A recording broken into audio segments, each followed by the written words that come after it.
Hello, Brian the Fanboy here, and today I am going to review Ultraman Tiga, or as they say in Japan, Uruturoman Tiga.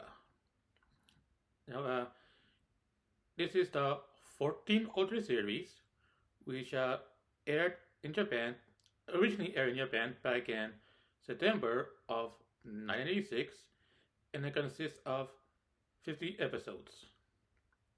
Now, first of all, the series takes place in the year 2007, and yes, that's I wanna get out of the way. Now,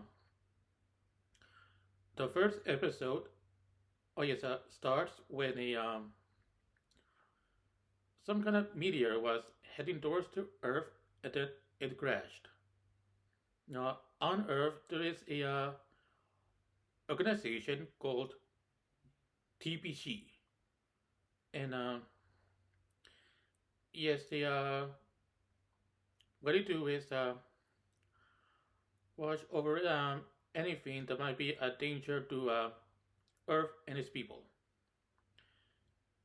There's all and the TPC they have a subgroup called Kutsu, and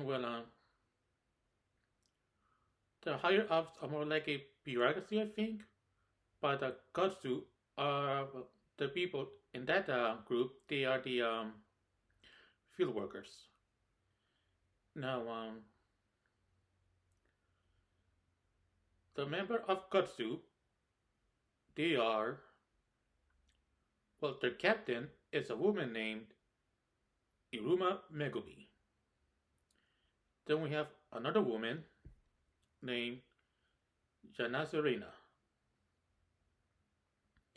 And let's see, oh yes,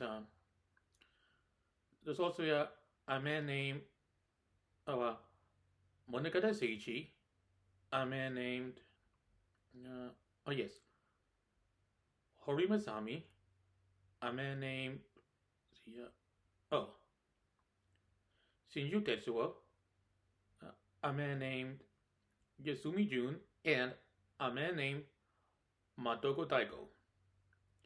Also, there are two other people in the room. They're not members of Katsu, but they are scientists, a man and a woman. They were in the same room, during that scene. But they're mostly with TPC. Well, anyway, once Katsu, they were told about the meteorite, they went to investigate, and yet they arrived and inside the meteor was some kind of a capsule, and they brought it back to headquarters, and then a hologram of a woman appeared, and they couldn't understand what she was saying since she was speaking a language that was known to them, but they managed to they have a machine that helps them translate, and well, the woman in according to the translation, the woman said that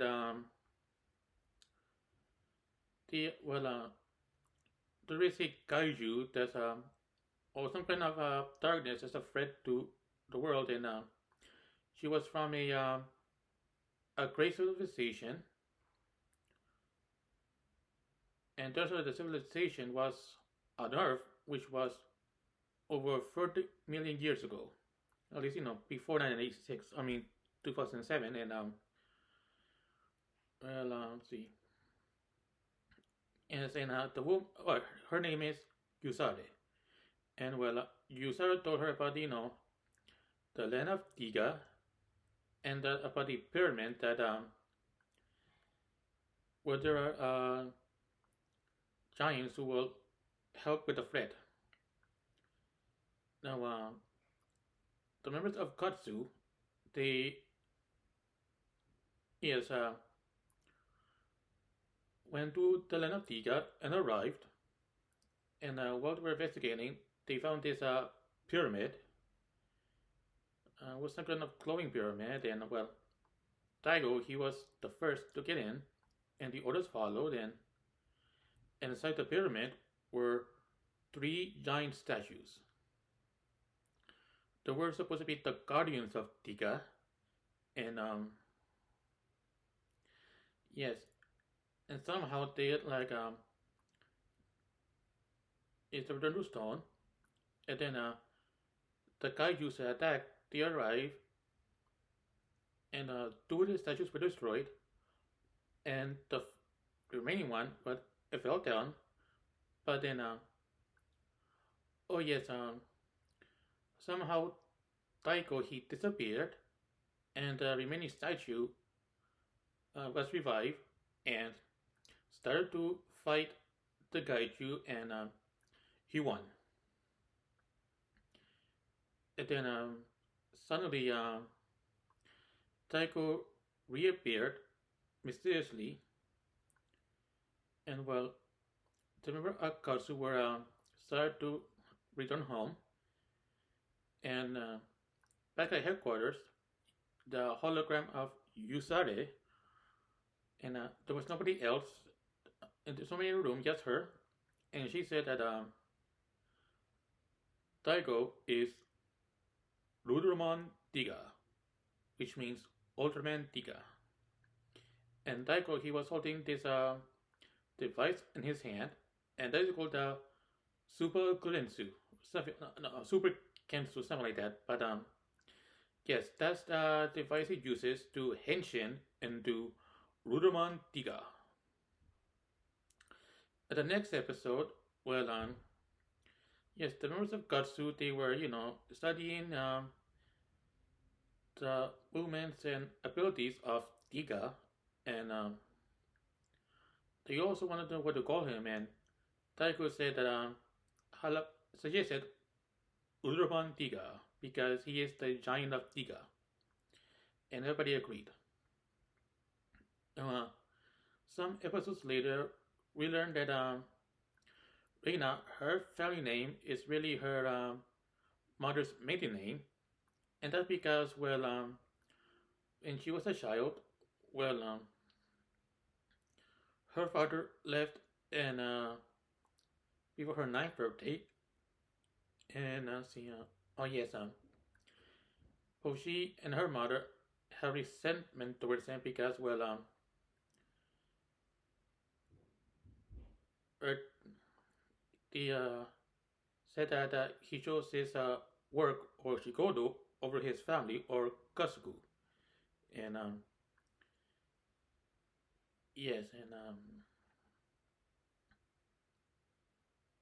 yes, he never, returned before Rena's ninth birthday. But he did return, years later after Rena became an adult. Of course, he explained things about his disappearance, and eventually, Rena reconciled with her father. And yes, some episodes after that, we learned that Megumi has a son. And what happened was that, well, when she became a widow, her son was made to live with his grandmother, the mother of his father, and Mikumi's mother-in-law, well, she didn't want the child near Megumi because, well, she believes that Megumi, I guess, choosing her work over her own son. But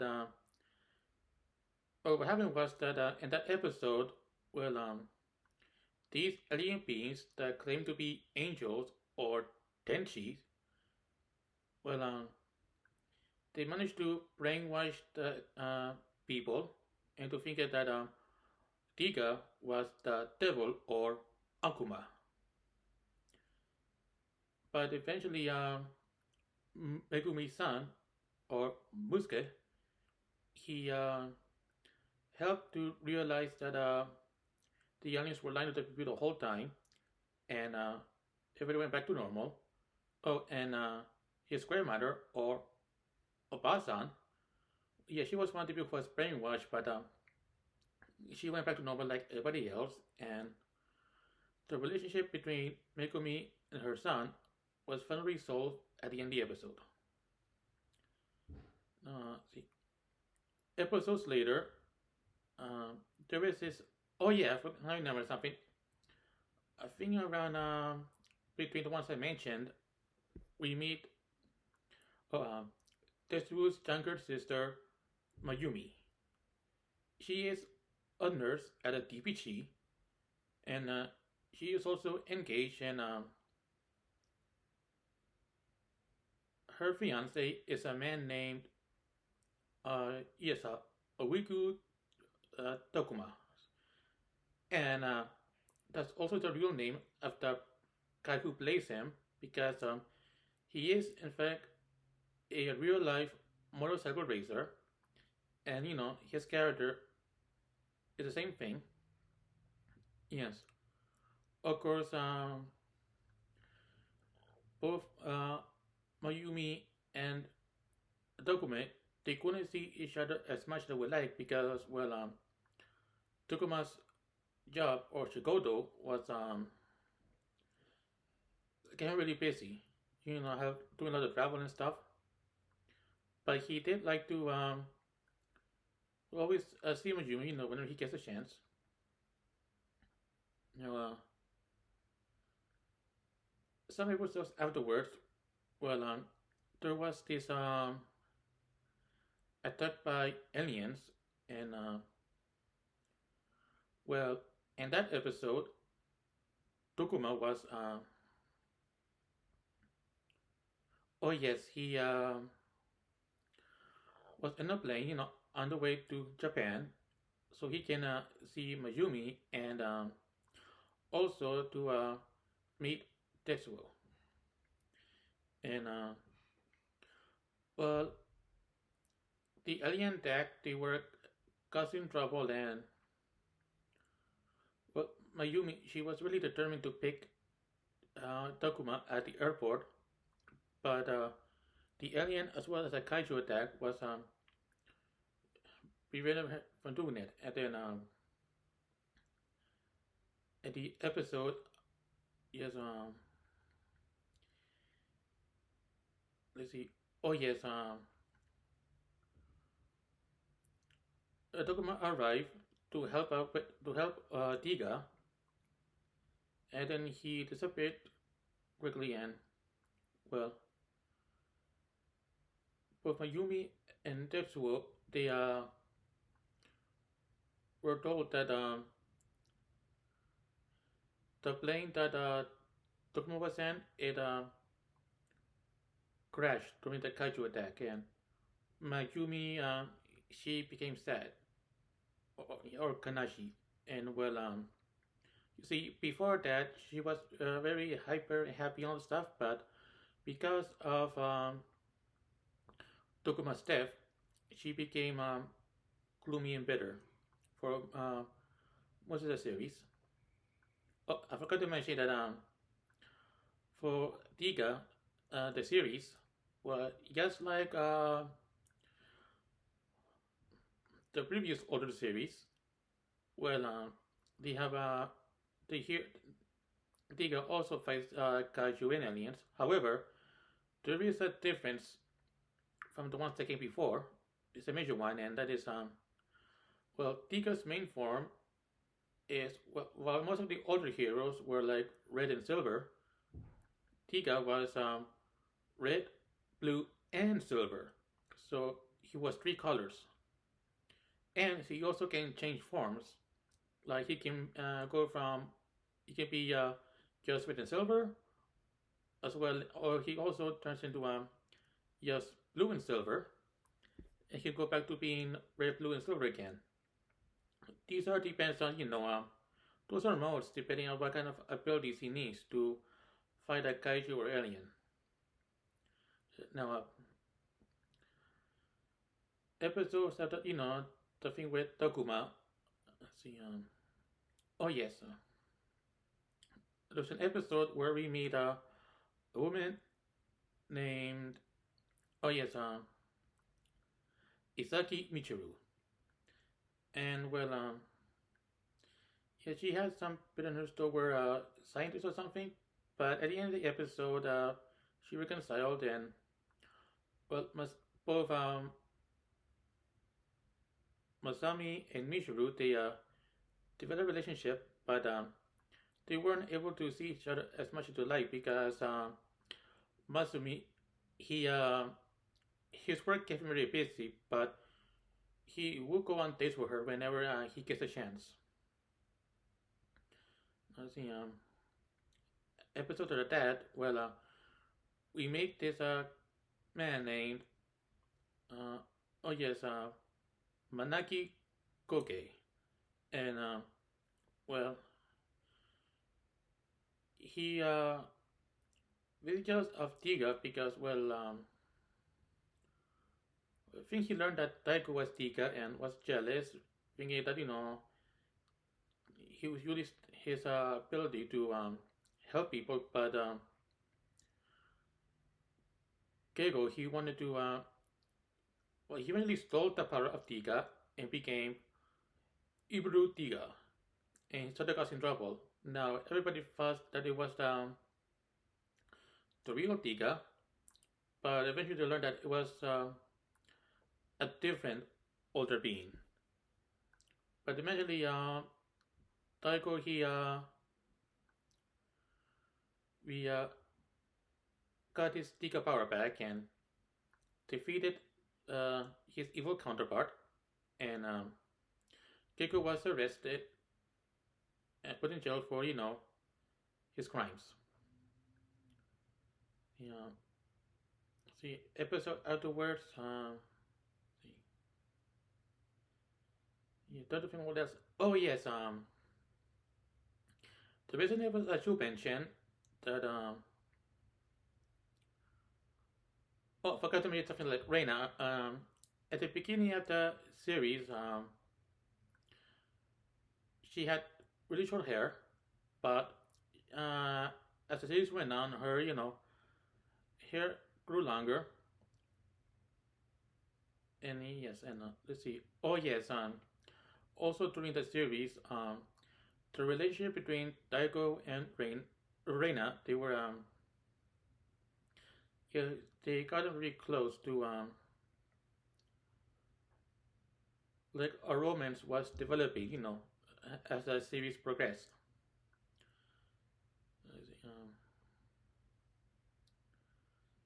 Now, some episodes later,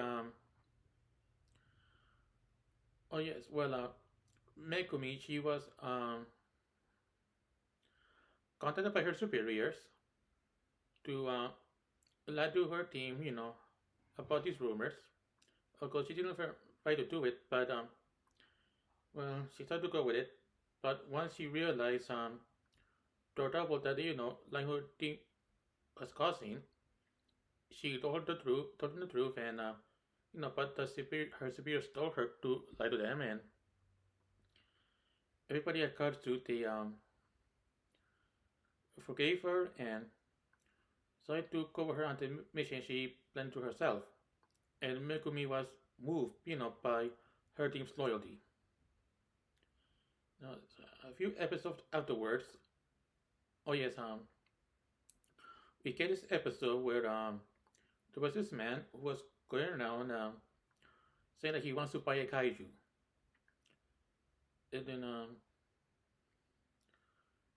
eventually he said that he wants to buy a kaiju from Subarai AG.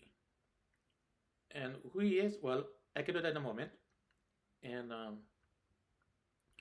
well, he went to Subarai Productions, which is the oh yes, the studio where the older series were made, as well as other projects that the studio makes. Oh, there was a scene where one of the superiors, so he knows about, he was a fan of Subarai AG, and well, yeah, he talked about the movies he enjoyed, because you see,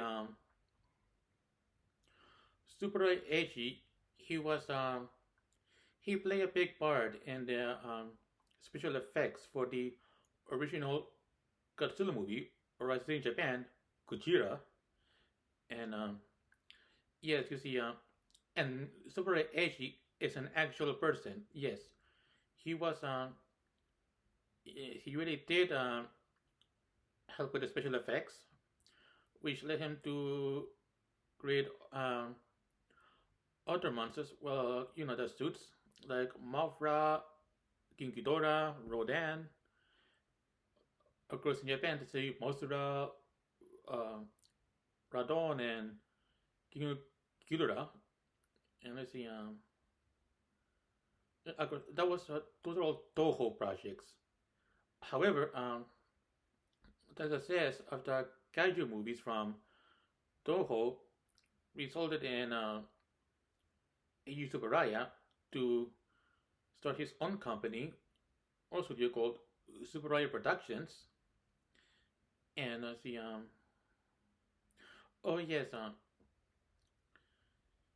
he resulted him in creating the original Ultra Q series from 1966, which of course, and then shortly afterwards, the original Uruturoman series from 1966. Now back to the episode. Well, the man went to Super Productions, and well, he told the builder studios that he wants to talk to Super Eiji, and well, someone told him that in order for him to talk to the guy is that he must go back in time to 1966, since that's where when Eiji Tsuburaya, was still active before his death. So the man he arrived. He has some kind of device to help him travel in time, and Daigo he saw what's happening and followed, and both of them traveled back to 1966. And the part of the year they were in, well, at Super Productions, well, they were trying to work on a new show, or at least what was new for them, and let's see, oh yes, well, Eiichi's writer, he was well, trying to figure out of a new show, but well, Eiichi he like didn't think was good enough or something. Like he felt like something was missing. Oh, and Taiko realized that he did went back in time and was trying to find out why. Oh, in another episode, well, once he went back in time, it was in black and white, but then went to color afterwards. And there was a reason for that we shall mention now in a moment. But yes, and later that night, well, Eiji was talking to his writer about the show, and well, Eiji said that well he showed him a rock which is called oh yes, Uru no Hoshi, which means Star of Ultra. And well, he said that long ago he met an alien being called Uruturoman, which means Ultraman. And Uruturoman, he told Eiji that about this kaiju he put in the sea, or Ubi. And let's see, oh yes, he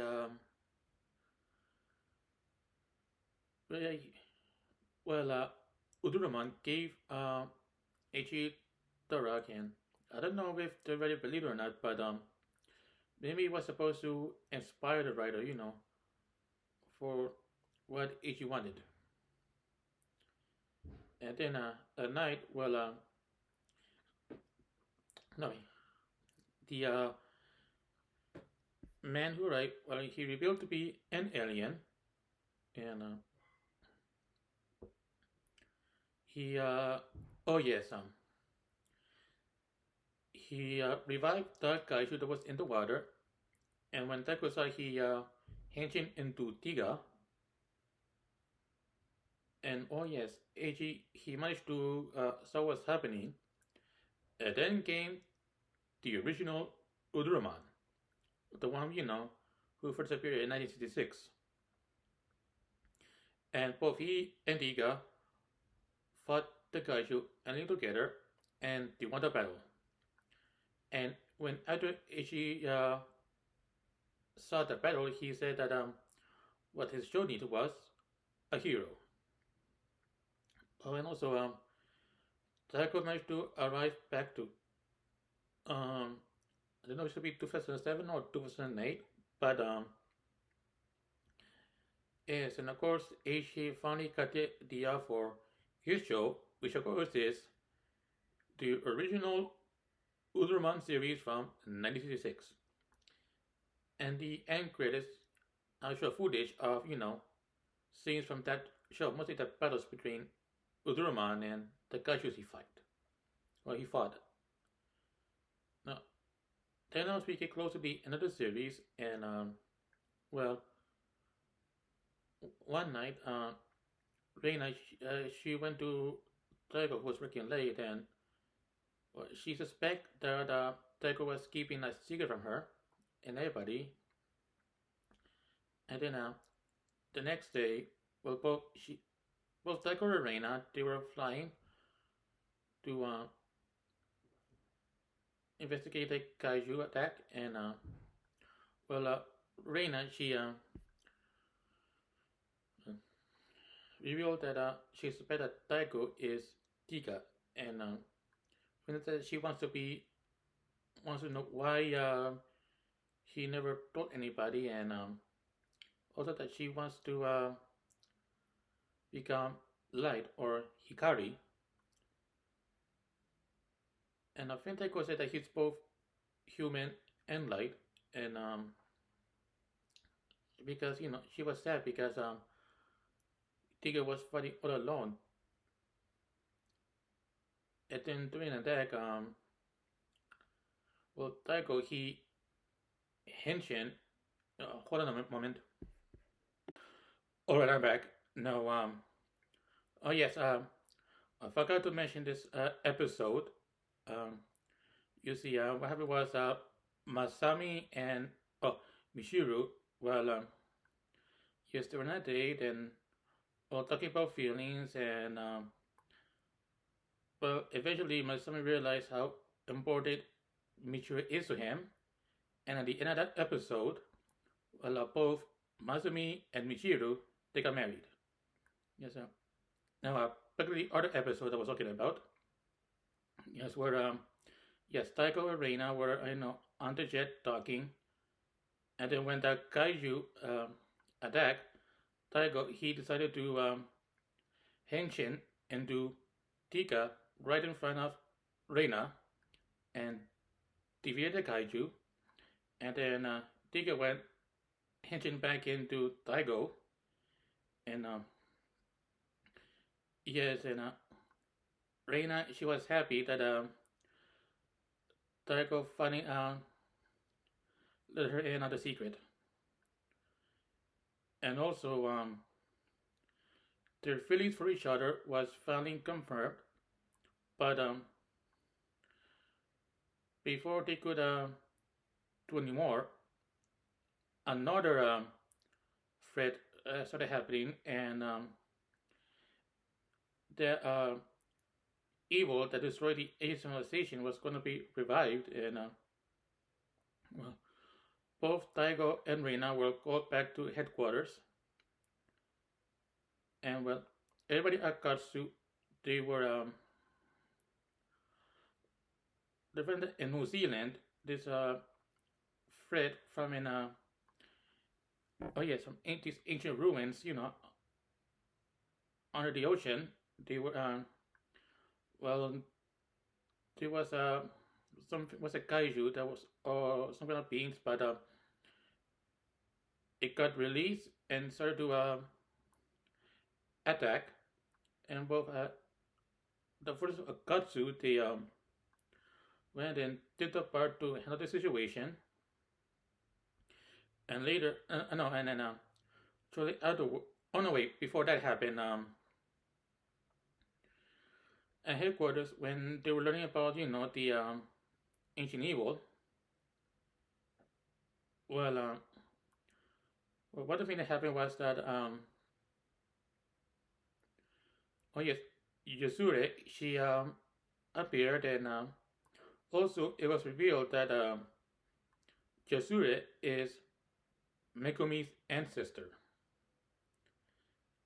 And also, I don't know what's happened in that episode on when we were in the series, but I forgot to mention that the reason Daigo was able to henshin into Tiga is because his DNA goes all the way, his genesis goes all the way back to the people of Tiga, and yeah, so his ancestry goes that far back. Um, and as in the situation with Yasura happened, well, Megumi, she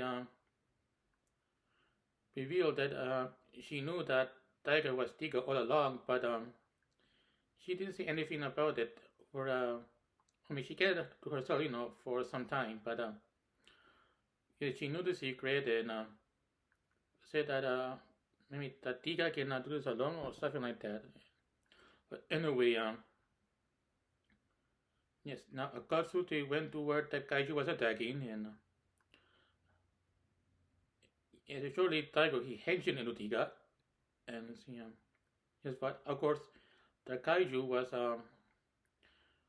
more powerful than any of the others that came before,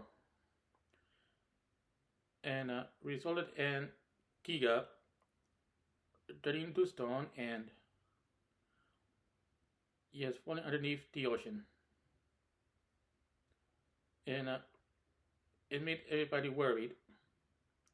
Of course, the children all over the world they started to cheer Tiga on, and eventually it resulted in light, and the light became so bright that it resulted in Tiga to be revived and became Kurita Tiga, which means Glitter Tiga. And yes, he defeated the kaiju, and yes, Tiga's mission was finally over, and yes, he changed him back into Daigo, and yes, the sparks or whatever went into space or Uchu, and of course there was a voice that said that Tiga would return if needed again, and the Super Gensu it became stone, showing that well there was no need for it anymore since the fair was finally over, and then eventually afterwards everybody at Katsu started taking pictures, and that was the end of Ultraman Tiga. Now, what do I think about this series? Yeah, I think it was good, and I could see why it did so well, back in Japan. Another interesting thing about Ultraman Tiga is that the series was dubbed in English for the United States, and it aired on, I think it was 2003, on the Fox network as part of Fox Box on Saturday mornings. Probably because it was due to, Disney had already bought the rights to Power Rangers at the time, and since Fox could no longer air Power Rangers, for that reason, they probably chose Tiga. Of course, the English dub was kind of like a satire, like and I do remember, oh yeah, as Ultraman Tiga, the name of the show, and I do remember I mean the promo and as well as saw a scene from an episode, but back then I really wasn't into it. Maybe because didn't see much of Tiga, and also at the time that I was slowly well, my Saturday morning viewing was changing from Fox to APC Family, but it was very on the as part of the Yiddish lineup. So yes, and also only 25 episodes aired the dub version. Yes, aired on the Fox box, and that was due to low ratings. I mean, well, the show did well in Japan, in its original language. In the United States, not so well, because of the dub and stuff. But yes, now, I said if it's alright for you to watch it, well, I'm trying to recall some things, but I can. I mean, wouldn't air on Fox. Well, things something had to be edited, but I don't know what stuff. So, if you're a parent, you might have to